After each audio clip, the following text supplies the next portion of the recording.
Hello friends, welcome to defence matrix. तो US marine corps का एक F-35B एयरक्राफ्ट क्रैश हुआ है इनके marine corps air station Miramar San Diego में, जिसके अंतर्गत जो एयर फ्रेम है ये पूरी तरीके से लूज कर दिया गया है। जो पायलट है उसने इजेक्ट किया है और वो सेफली सरवाइव कर पाए हैं। खैर, क्रैश का कारण क्या था इस पर अभी क्लैरिटी नहीं है, पर लाइकली ये टेक्निकल इशू की वजह से बताया जा रहा है और ये लैंडिंग के समय हुआ है जब पायलट को इजेक्ट करना पड़ा था। तो F-35 के मल्टीपल क्रैशेस हुए हैं, लेकिन हाल ही के कुछ दिनों में ये जो नंबर्स है वो बढ़ गए हैं। खासकर जो बी वेरिएंट्स हैं इनके साथ जो मिसहैप्स हो रहे हैं, एक्सीडेंट्स हो रहे हैं, उनकी संख्या काफ़ी बड़ी है। ओवरऑल अगर आप रिकॉर्ड की बात करेंगे तो दुनिया भर में करीबन 15 के आसपास F-35 क्रैश बताए जाते हैं, जिसमें से अमेरिका के करीबन 12 एयरक्राफ्ट क्रैश हुए हैं और इनमें से जो बी वेरिएंट्स हैं ये ऑलमोस्ट 7 है। और अगर आप ग्लोबल एयरक्राफ्ट ऐड कर देंगे जिसमें यूके के रॉयल एयरफोर्स के F-35B की बात करें तो ये संख्या 8 हो जाती है, यानी कि टोटल 15 F-35 जो क्रैश हुए हैं उसमें से 8 जो हैं ये बी वेरिएंट्स हैं। बाकी जो इंडिया में एक F-35 यूके एयरफोर्स का रह गया था वो अलग, और फिर दोबारा जो बी वेरिएंट के साथ इशू आया था जिसमें अगेन बी वेरिएंट को महीनों तक ग्राउंड पे रहना पड़ा था। तो ऐसे इंसिडेंट्स ऑलमोस्ट रेगुलर बेसिस पर होते रहते हैं, जो कि शोकेस करता है कि जो बी वेरिएंट है उसके साथ परेशानियां हैं। तो बी वेरिएंट सबसे ज़्यादा कॉम्प्लेक्स वेरिएंट है, जैसे कि हम जानते हैं यही वर्टिकल टेक ऑफ और लैंडिंग परफॉर्म कर सकता है। तो पूरे इंजन की नोजल रोटेट होकर नीचे की तरफ आती है और इस कॉम्प्लेक्सिटी की वजह से इसकी मेंटेनेंस भी काफ़ी ज़्यादा है। साथ में आपको कॉम्प्रोमाइज़ भी करने पड़ते हैं, जैसे कि इंटरनल कैनन आपको इस वेरिएंट में नहीं मिलेगी। इन प्लेटफॉर्म को गन पॉड कैरी करने पड़ते हैं। साथ में वेपन पेलोड कैपेसिटी भी अफेक्ट होती है और परफॉर्मेंस भी अफेक्ट होती है। प्राइस वाइज भी अगर आप देखेंगे तो बी वेरिएंट सबसे ज़्यादा एक्सपेंसिव है। तो ये एक ऐसा कॉम्प्रोमाइज़ है जिसको करने के चक्कर में जो प्लेटफॉर्म है उसमें कैपेबिलिटी में भी कॉम्प्रोमाइज़ किया गया है, मेंटेनेंस में भी कॉम्प्रोमाइज़ किया गया है, एक्वायरिंग कॉस्ट में भी कॉम्प्रोमाइज़ किया गया है, ऑपरेटिंग कॉस्ट में भी कॉम्प्रोमाइज़ किया गया है, और इंसिडेंट भी इसके साथ कई हो रहे हैं। तो ये जो वीटॉल रिक्वायरमेंट एक ही डिज़ाइन से पूरी करने की कोशिश करी गई है, उससे जो परेशानियां दिखाई दे रही हैं ये दिखाता है कि ये सही आइडिया तो नहीं रहा है। तो अगर आप इन बी वेरिएंट्स को दूसरे वेरिएंट से कंपेयर करेंगे तो परफॉर्मेंस में कहीं भी आपको ये प्लस नहीं दिखेगा। तो फिर इतना रिस्क लेकर ये प्लेटफॉर्म क्यों बनाए गए और क्यों इनका प्रोक्योरमेंट हो रहा है? इसके पीछे रीज़न ये है कि ये platform as a strike platform से ज़्यादा एक सेंसर के रूप में देखा जाता है, जो कि कैपेबिलिटी इनेबलर है।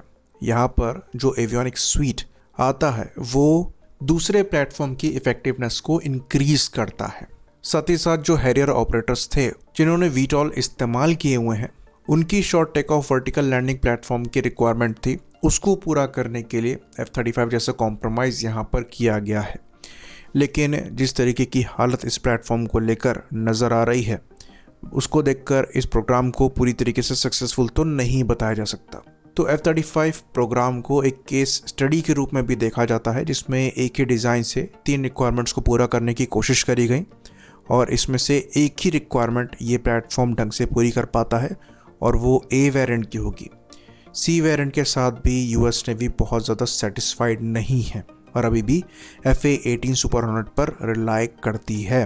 तो जो आइडिया था वो ये था कि R&D पर यहाँ पर पैसा बचाना है और एक ही प्लेटफॉर्म से 3 रिक्वायरमेंट को पूरा किया जाना है, लेकिन अल्टीमेटली R&D पर आपने जो पे किया वो किया और जितना आपने बचाया नहीं उतना सर्विस में इश्यूज़ यहाँ पर आ रहे हैं। बाकी इस एयरक्राफ्ट की सर्विस लाइफ अराउंड 8000 आवर्स तक की होनी थी, लेकिन जब डिफरेंट टेस्ट यहाँ पर कंडक्ट किए गए तो पता लगा कि खाली 2100 फ्लाइट आवर्स के आसपास इसकी सर्विस लाइफ निकलकर सामने आ रही है, जिसको सुधार करने का प्रयास किया जा रहा है। बाकी F-35B की मेंटेनेंस भी काफ़ी ज़्यादा कॉम्प्लेक्स है। कहा जाता है कि इंजन रिप्लेस करने में यहाँ पर 24 से 36 घंटे तक लग सकते हैं, ऑल्दो क्लियर डेटा इसको लेकर कोई भी सामने नहीं है पब्लिक डोमेन में। बाकी जब F-35 के क्रैशेस की बात करी जाती है तो कहा जाता है कि रफली 1.6 क्रैशेस पर 100,000 फ्लाइट आवर्स में होते हैं, जो कि दूसरे एयरक्राफ्ट के एवरेज से काफ़ी कम है। फॉर इंस्टेंस F-16 के करीबन 3.55 क्रैशेस होते हैं पर 100,000 फ्लाइट आवर्स में, लेकिन वहाँ पर चालाकी से एक चीज़ छुपा ली जाती है। F-35A वेरिएंट्स जो हैं, जो कि सबसे ज़्यादा यूज़ किए जाते हैं और जो सबसे सेफेस्ट वेरिएंट इसका माना जाता है, उसके रिकॉर्ड को भी यहाँ पर काउंट कर लिया जाता है। अभी हमने बताया कि करीबन 15 F-35 अभी तक क्रैश हुए हैं, जिसमें से 8 जो हैं ये B वेरिएंट्स हैं, जो कि अराउंड 200 के आसपास डिलीवर हुए हैं। और टोटल कितने F-35 डिलीवर हुए हैं? 1100। तो टोटल नंबर के कंपैरिजन में जो B वेरिएंट्स हैं वो काफ़ी कम है, पर क्रैशेस के मामले में सबसे ज़्यादा है। तो अगर आपको पर 100,000 फ्लाइट आवर्स में क्रैशेस के फिगर को देखना है तो B वेरिएंट्स का स्पेसिफिकली देखना पड़ेगा, जो कि दूसरे कंपैरेटिव अमेरिकन प्लेटफॉर्म से ज़्यादा ही आपको मिलेगा। अमेरिकन्स ये लाइन पसंद नहीं करेंगे, पर F-35 के जो B वेरिएंट्स हैं इनको सक्सेसफुल एयरक्राफ्ट बता पाना बहुत ज़्यादा मुश्किल है। जो फिगर्स हैं, फैक्ट्स हैं, वो इसके अगेंस्ट जाते हैं। हाँ, F-35A हाईली सक्सेसफुल एयरक्राफ्ट है, ये चीज़ कही जा सकती है, और उसका रिकॉर्ड ऑलमोस्ट फ्लॉलेस है। पर B और C वेरिएंट के लिए चीज़ नहीं कही जा सकती, B वेरिएंट के लिए खास कर। आई होप इन्फॉर्मेशन यहाँ पर क्लियर रही हो। इसी बात पर इस वीडियो को हम ख़त्म करेंगे। लाइक करिए, सब्सक्राइब करिए। जय हिंद।